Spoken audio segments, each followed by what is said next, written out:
Wah, kilo daging ra. Oh. Nah, ini dia adonan baksonya sudah jadi. Sekarang kita masukkan ke dalam cangkang lobsternya. Nah, sisanya akan dibentuk bulat-bulat nanti.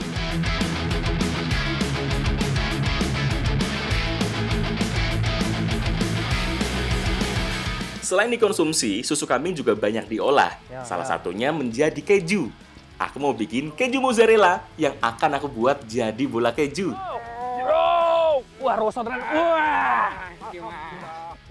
Kalau mengolah singkong menjadi olahan langsung, itu sudah umum dan biasa. Sekarang, aku mau membuat singkongnya jadi tepung mokaf atau modifikasi cassava. Kemudian baru diolah menjadi kue. Rasa dari bolu singkong mokaf ini dia manis lagi. Nah, untuk teksturnya ini lembut sekali. Dan ternyata aroma singkongnya itu pun udah hilang karena udah menjadi bolu seperti ini. Ditambah mokafnya ini ternyata mengandung rendah gula yang cocok banget untuk yang punya keluhan diabetes.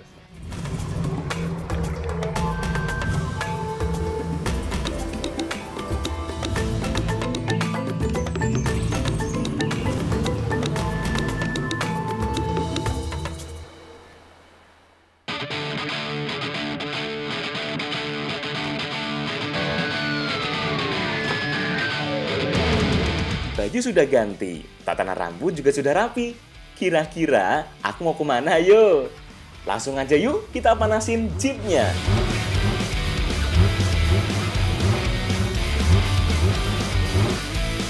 Aku jalan-jalan ke pantai selatan Yogyakarta dengan jalur yang baru. Sekarang aksesnya lebih mudah dan menyenangkan. Inilah jalur lingkar selatan Jawa yang melintasi wilayah Gunung Kidul, Yogyakarta. Kalau dulu menuju pantai yang ada di Gunung Kidul itu sempit dan berkelok, sekarang jadi lebih lebar dan pemandangannya sangat indah.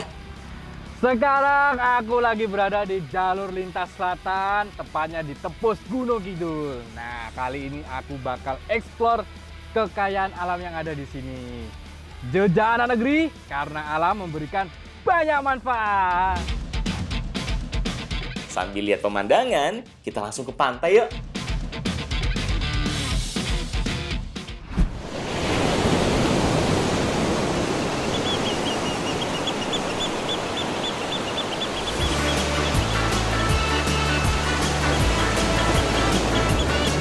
Namanya Gunung Kidul, jelas yang terngiang pasti keindahan pantainya. Apalagi yang berada di sisi timur, seperti Kecamatan Tepus ini. Ada 12 pantai yang bisa kita singgahi di wilayah Tepus ini. Salah satu hasil laut yang terkenal di sini, ya lobster. Cara nangkap lobster di sini cukup ekstrim, yaitu dengan ngerendet. Inilah cara orang sini untuk mencari lobster. Jajaran pantai Somanding dan juga Indrayanti adalah spot terbaik untuk menangkap lobster dengan cara ngerendet. Nah, yang aku bawa ini rendet, tempat untuk menangkap lobsternya. Bentuknya memang besar dengan jaring di tengahnya. Mumpung air laut sedang surut, pas banget ini untuk ngerendet. Sekarang aku sama Pak Eko mau cari umpannya, yaitu lintah laut. Biota laut ini banyak ditemukan di sela karang di antara rumput laut. Selain lintah laut, yang biasa jadi umpan untuk cari lobster adalah ikan-ikan kecil dan juga kerang mata lembu. Meski carinya di pinggir pantai, tetap hati-hati yuk, karena ombak yang datang bisa cukup besar.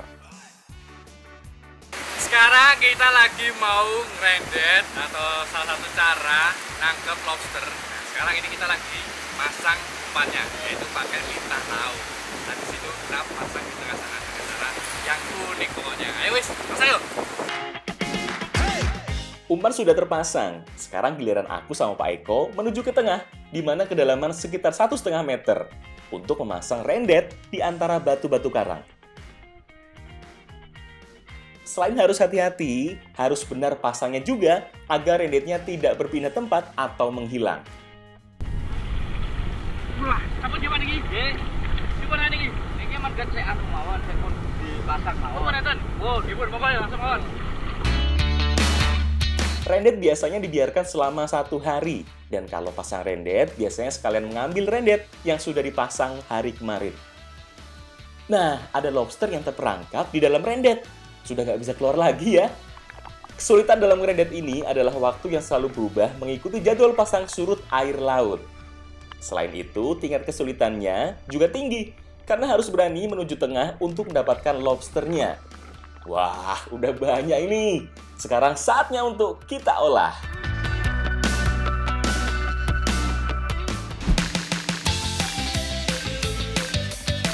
Kalau di pantai, paling sering lobster dibakar atau panggang begitu saja, karena memang dagingnya yang enak. Sekarang aku mau olah menjadi bakso lobster. Lobsternya langsung direbus saja biar matang. Kalau bumbunya biar Mbak Rara dan Mbak Fitri yang bikin. Karena mau bikin bakso, harus ada bumbu adonan dan juga bumbu kuah. Bahannya sama, bawang putih, ketumbar, garam, gula, dan kaldu jamur. Lobster yang sudah berubah warna menjadi kemerahan adalah tanda kalau sudah matang. Wow, iki lho. Wis matang kayak gini lah. Wah. Iya, bumbunya siapa dong, Ya, udah ini.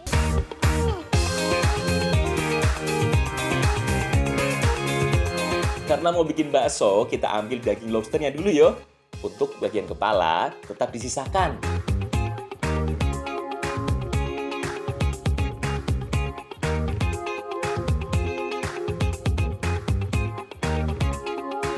Nah, Ira, wis dadi bumbune. Blek kono ya, sing halus ya. Daging lobsternya langsung aku kasih Mbak Rara buat dihaluskan bersama bumbu adonan baksonya. Ora. Di kana. Wah, kilo daging Ira. Ora kok cacah sik. Lah ngopo dicacah? Ya langsung wae dulek Oh, ya wis no. kene. Wis.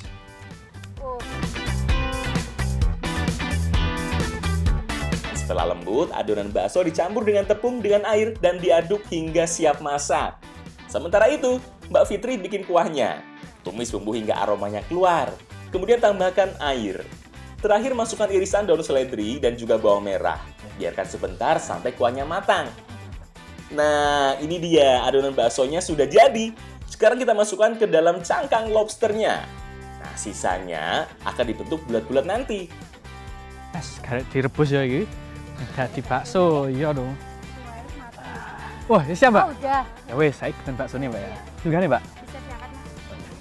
Bisa. Wah. Airnya sudah mendidih, sekarang tinggal masukkan bakso lobsternya. Melu gawe aku. Sisa adonannya dibikin bakso kecil-kecil ya.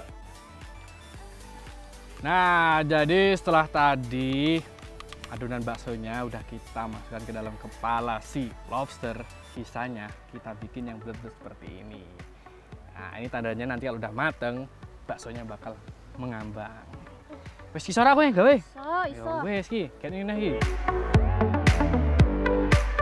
Nah, udah banyak nih bakso yang mengambang. Artinya sudah siap disajikan.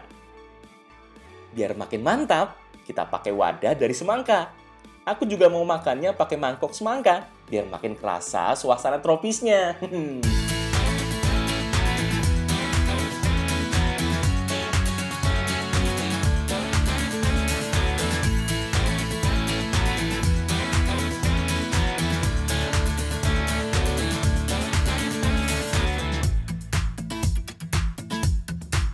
Kalau dasarnya enak, mau dimasak apapun tetap enak. Nah, ini nih bakso lobster.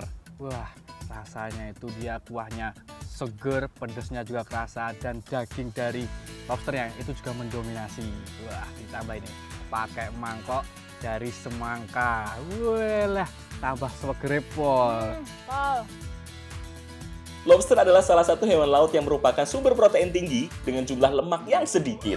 Jadi jangan takut akan naik berat badan kalau habis makan lobster.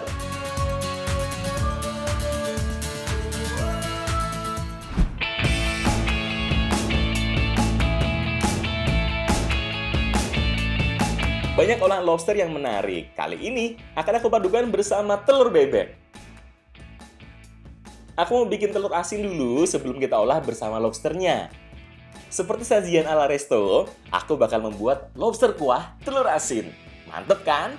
Untuk membuat telur asin, kita butuh garam kasar yang dicampur dengan pasir. Karena kita lagi di Gunung Kidul, aku pakai pasir pantai. Campurkan keduanya dan beri air secukupnya.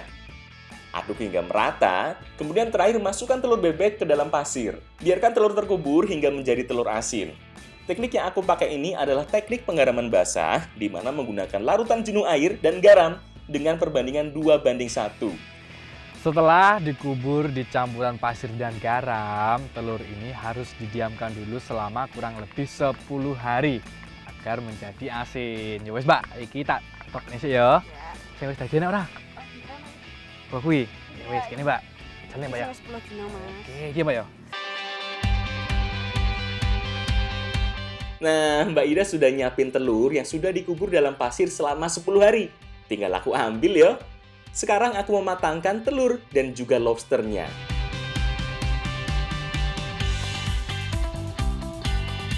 Sambil nunggu lobster dan telurnya matang, Rara ngulek bumbunya mulai dari pala, kunyit, bawang putih, dan garam.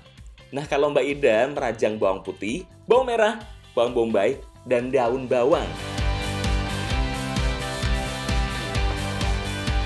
Setelah telurnya matang, langsung diolah dengan bumbu yang sudah dihaluskan sama Mbak Rara. Yang diambil hanya kuning telurnya saja, karena akan dibuat menjadi saus telur asin. Lobster teko wis mateng iki. Yo, lho. Wah. Untuk lobsternya cukup dibelah bagian bawahnya, agar saat dimasak bumbunya bisa meresap. Bahan semua sudah siap, sekarang giliran aku matangkan semuanya. Kali ini aku nggak pakai minyak, tapi diganti dengan margarin. Tumis bumbu rajangnya hingga aromanya keluar. Beri air secukupnya dan masukkan bumbu saus telur asinnya. Aduk hingga rata. Biar sausnya menjadi kental, beri campuran air dengan tepung. Beri irisan daun jeruk nipis untuk menambahkan aromanya. Terakhir, masukkan lobsternya, kemudian aduk hingga bumbu tercampur rata.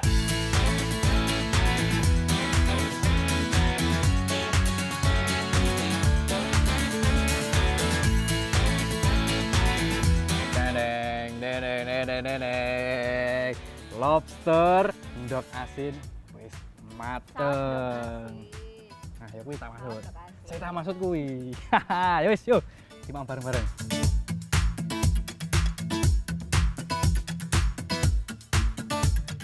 Wah, saking ngilernya, jadi salah sebut iki. Sajian lobster saus telur asin merupakan perpaduan hasil kekayaan laut dan juga hewan ternak. Jans, enak tenan iki mesti. Ternyata perpaduan antara lobster dengan saus telur ini, wah, enak banget.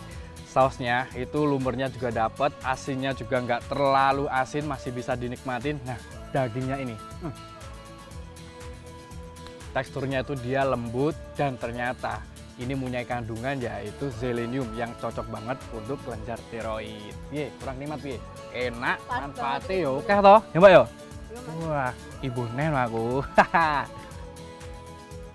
Menu kali ini bener-bener bikin nagih pokoknya.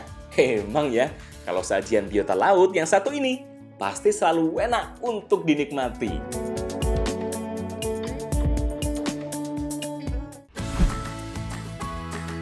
Ayo Cah, habis ini aku mau bikin keju mozzarella dari susu kambing. Bukan cuma itu, dagingnya mau aku bikin galantin dan dibikin menjadi selat Solo.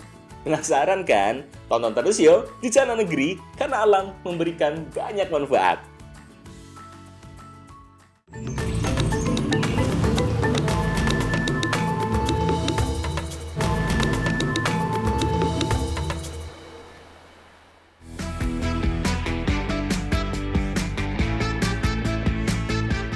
Ayo Cah, bantu aku cari rumput. Ini jenis rumput gajah yang cocok banget buat pakan ternak, baik kambing maupun sapi. Rumput hijau seperti ini bagus banget loh untuk membantu pencernaan hewan ternak kita. Mas, piye wis rampung durung? Oh iya, iki sake iki sukete. Ya wis ayo gendang, selak wedhuse keluwen ki lho. Oh ya wis, saiki yo. Ayo. Wah, udah disamperin sama Mbak Ica. Pas banget ini, rumputnya juga sudah dapat banyak. Ya memang, ini udah waktunya kasih makan dan perah susu kambingnya. Hasil aku cari rumput ini bisa digunakan untuk pakan kambing setidaknya untuk 2 hari. Biar tenang pas perah susu, kambingnya mau aku kasih makan rumput segar ini. Ini dia kambing sapera yang merupakan hasil inovasi teknologi Balai Penelitian Ternak. Jenis kambing ini cocoknya dipelihara di dataran sedang sampai tinggi, seperti di wilayah Kemalang, Klaten ini. Salah satu keunggulan dari kambing ini adalah daya tahan tubuhnya yang bagus, tidak gampang sakit, bertanduk panjang, dan dagingnya tebal. Sebelum aku perah, aku kasih makan dulu ya, biar tenang saat diambil susunya. Iya Mas yo. Tadi sing tebel sing ini ya Mas Mas. Iya, Mas. Cak, sing ono Oh iya. dirotokne Cak. Oke. Oh. Wah, lemu-lemu ya Mas yo. Pemberian pakan setidaknya 2 kali dalam sehari dengan menu yang berbeda. Ada pakan segar seperti rumput ini, dan ada juga yang dicampur dengan vitamin. Nah, ini meres kudu ning jero berarti Mas. Heeh, Mas. Wah, ya wis Mas. Gampang nek urusane ngono kuwi. Kuat kene, Mas. Piye Mas? Walah lah, ya ora ngomong kat mau to Mas. Wah. Saking semangatnya, aku langsung mau manjat pembatasnya. Ternyata ada pintunya, jadi lebih mudah deh masuk kandangnya. Untuk memerah susu kambing hampir sama seperti sapi. Prinsipnya kita harus membuat kambing nyaman dan tidak terganggu, jadi saat diperah susunya bisa keluar lebih banyak. Sekarang kita lagi meras susu kambing sapera. Kambing sapera ini perpaduan atau persilangan dari kambing etawa dengan kambing senen ya Mas ya? Sanen. Oh sanen. Nah untuk cara merasnya itu nggak boleh sembarangan, harus seperti ini. Ini harus dikunci dengan ibu jari dengan telunjuk. Nah setelah itu yang 3 jari meras seperti ini. Biar keluar susunya. Wah kayak masih Mas. Mas, wis itu oke to? Wah sih. Ayo dicicipi. Wah oleh dicoba Pak. Wah siap Pak. Wah. Iki lho wis tak cepakne Mesti gelas. tambah seger iki. Wah, cocok Mbak Ica. Minum susu segar langsung setelah diperah. Wah, rasanya ternyata gurih seger ya. Bener. Mergo langsung kok kambingnya langsung. Lah iya. Pak, ki jake to Pak? Tak gone bae Pak ya. Nggih, nggih, nggih. Wah, ya wis tak, ayo. Cak. Ya. Yo.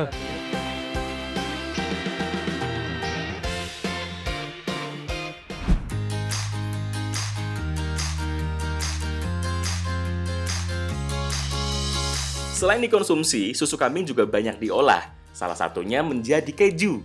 Bahan-bahan sudah siap. Aku mau bikin keju mozzarella yang akan aku buat jadi bola keju. Sekarang aku mau bikin keju mozzarella dari susu kambing. Ternyata bikinnya tidak terlalu sulit dan juga singkat loh. Panaskan susu. Masak dengan api kecil hingga hangat kuku. Jangan sampai mendidih ya. Kalau hangatnya dirasa cukup, angkat kemudian beri air cuka secukupnya. Aduk hingga kejunya mengental. Tutup dan diamkan selama 10 menit. Ini adalah proses pemisahan air dengan pengentalan susu yang nantinya akan menjadi keju. Selanjutnya, saring dengan kain. Di sini kita akan mendapatkan mozzarellanya, sedangkan airnya bisa kita buang. Kemudian peras hingga airnya benar-benar hilang. Prosesnya memang mirip seperti membuat tahu, yang mana hanya mengambil sarinya saja. Dan inilah keju mozzarella yang sudah jadi. Kayak tok kene, Mas. Jadi ngene iki ya. Heeh. Wah. Haha, dadi lho gaweanku iki. Keju mozzarella sudah jadi. Sekarang giliran Mbak Intan dan Dea yang bikin bumbu untuk bola kejunya. Iris dulu wortel, daun bawang, dan bawang bombay. Ayo wis siap ditumis dong, Mbak. Ya, tumis iki sik, Mas. Ya wis gini, tumisnya. Iya. Wajahmu sik. Oh. Siap. Tumis dulu wortel dan bawang bombay yang sudah dirajang. Tambahkan irisan daging ayam, irisan bawang, tepung terigu, dan susu kambing. Kemudian aduk hingga rata. Nah, ini kita sengaja numis bahan-bahannya itu kita tambahin dengan susu kambing. Itu agar rasanya itu lebih creamy. Enak mesti, Mbak ya. Kalau sudah menyatu semua bahannya, angkat dan siap dibentuk jadi bola keju. Ambune lho, wangi tenan toh. Wah, enak iki. Terus dipiye lagi? Dibulet-bulet, Oh. diisi mozzarella. Oh, arep mozzarella ya. Oke, wis yuk, bareng-bareng yuk. Pipihkan adonan dan masukkan mozzarella ke dalamnya. Kemudian bentuk jadi bulat. Letakkan dalam telur dan beri tepung panir.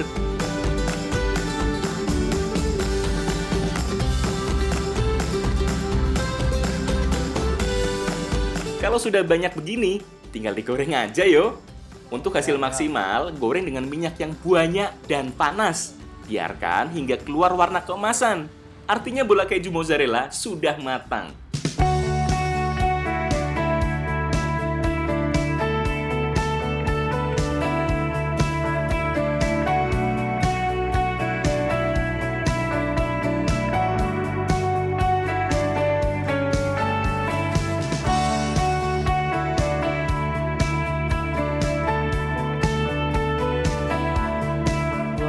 Wah, ternyata rasa dari bola-bola keju ini enak pol ya Mbak ya. Lumere kuwi lho, mozzarella nih. Dan ternyata keju kambing ini mempunyai kandungan kolesterol dan natrium itu yang rendah. Jadi cocok banget untuk teman-teman yang punya keluhan alergi. Wah, jadi alergi Mas yo. Nah, cocok mangan iki. Ditambahnya segernya apa nih Mas? Kayak susu. Iki no jelas. Ayo Mbak. Camilan yang menyehatkan harus ditemani dengan minuman yang nikmat dan menyehatkan juga. Yo apalagi kalau bukan susu kambing strawberry. Karena alam memberikan banyak manfaat.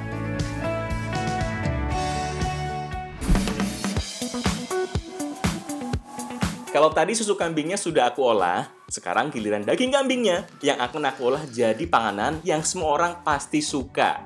Sekarang aku mau bikin menu tradisional khas Solo, apalagi kalau bukan selat Solo. Tapi aku akan bikin galantinnya dari daging kambing. Pertama daging kambingnya aku mau cacah sampai lembut.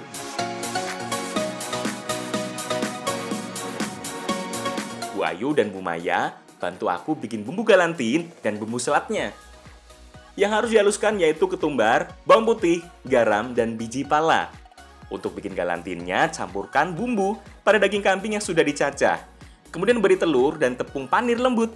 Aduk hingga tercampur rata. Kalau ke Solo belum afdol nih, kalau belum ngerasain selat Solo. Nah, di selat Solo ini yang wajib harus ada yaitu galantin. Ini aku lagi bikin galantin, yang mana biasanya itu pakai daging ayam, daging sapi. Kali ini pakai daging kambing. Gimana Bu? Bu, langsung buat lagi mon.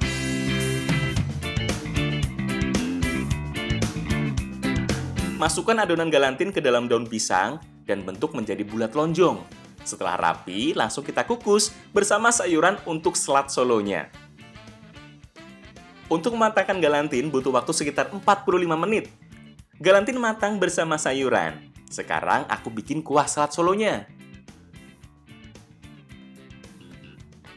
Tumis bawang bombay bersama dengan bumbu, tambahkan air secukupnya, dan beri kecap. Jangan lupa telur rebusnya juga yo. Biarkan hingga warna telurnya berubah dan siap di plating. Nah, niki Bu. Kuahnya sampun mateng. Wis dadi iki. Wah. Sapne nggih Bu. Oh, ini galantine nggih. Ya.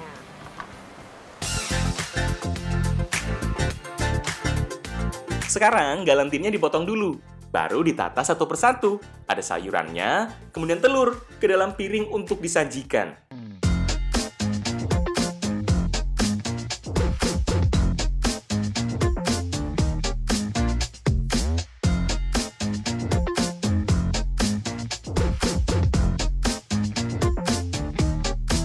Selat Solo adalah makanan khas Solo yang terinspirasi dari makanan para bangsa Belanda saat zaman kolonial dan masih terjaga hingga saat ini. Selat Solo merupakan makanan khas dari Solo yang kaya akan nutrisi, baik dari hewani dan juga nabati. Nah, ini ada galantin dan juga telur, terus ada juga kentang dan sayur-sayurannya. Wah, dan perlu diketahui, selat Solo ini sudah ada sejak zaman Belanda dan sampai sekarang masih menjadi makanan favorit. Penamaan selat Solo terbilang cukup unik karena dari segi tampilannya tidak cocok disebut sebagai salad, melainkan bistik yang disajikan dengan kuah manis encer khas Jawa. Rasane mantep pol.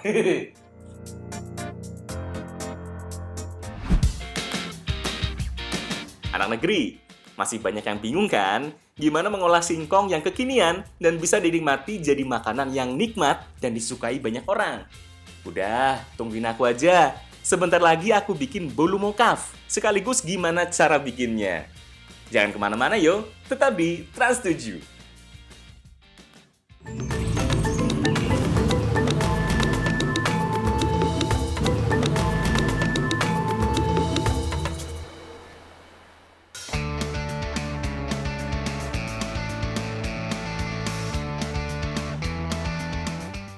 Salah satu kekayaan hayati yang dimiliki Indonesia adalah tanaman singkong. Indonesia merupakan produsen singkong terbesar kelima di dunia, setelah Nigeria, Kongo, Thailand, dan Ghana. Saking uniknya, di Kongo singkong disebut sebagai tanaman ajaib. Selain memiliki manfaat bagi kesehatan, juga tahan terhadap perubahan iklim. Nggak heran yo, singkong banyak tumbuh di dataran rendah hingga dataran tinggi. Seperti halnya di daerah Geneng Sari, Klaten ini. Aku janjian sama Pak Pri mau ikut panen singkong. Berada di kaki Gunung Merapi, alam desa Gunung Sari ini sangat subur untuk ditanami berbagai jenis tanaman. Salah satunya yo singkong. Dua-dua Mas yo. Heeh, Mas. Sing ndi Mas kira-kira nih? Kira-kira metu iki, Mas, iki, Mas. Iki sok nih. Gede iki yo. Iki gede guys. Mesti jerone gede iki. Penasaran aku sama singkongnya? Wah, rasa tenan. Wah. Wah, ternyata hasilnya lumayan banyak untuk 1 pohon singkongnya. Di sini ditanam 3 jenis singkong, tapi yang aku panen cuma 2 jenis saja. Sekarang lagi ngebantuin panen singkong di desa Geneng Sari, Kemalang, Klaten. Nah, ini ada 2 singkong. Jenisnya itu ada jenis bokor sama kapri. Nah, bedanya itu kalau yang bokor itu merah, kulitnya merah seperti ini. Kalau yang kapri warna putih. Meski singkongnya terlihat sama, namun bagi petani penting untuk menanam singkong dengan varian tertentu. Nah, singkong bokor dan kapri ini cocok kalau untuk dibuat jadi olahan. Wah, ini gede-gede ini cukup ini. Terus pakai Pak. Pak, ibu ini kok beton ini Pak. Oke, siap, Mas, siap. tolong nyangkat Mas. Balik. Wah, oke, tenang nih. Tak goni Mas ya. Ya.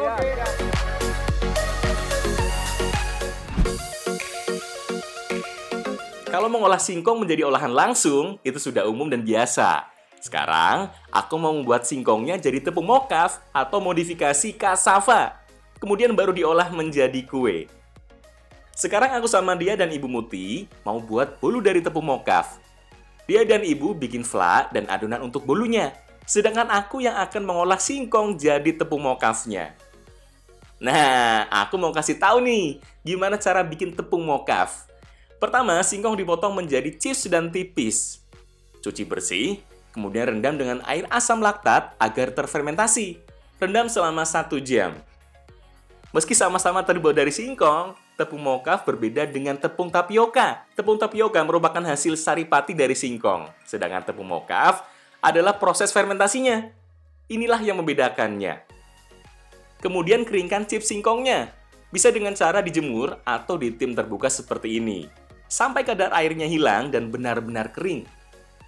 Jadi setelah direndam dengan asam laktat, singkong lalu ditim seperti ini. Nah, ini gunanya untuk mengeringkan agar singkong nanti ditumbuk itu lebih mudah hancur.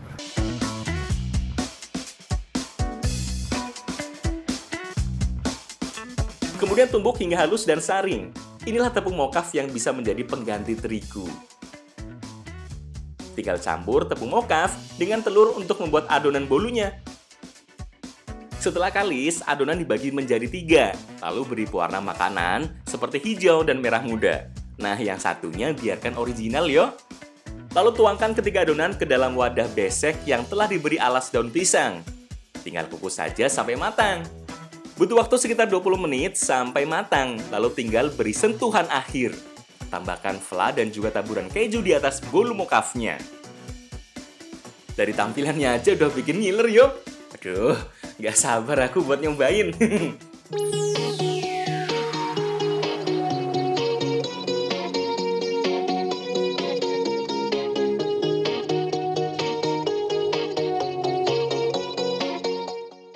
Keunggulan tepung mokaf dari tepung terigu adalah non-gluten dan bisa membuat kue makin lembut.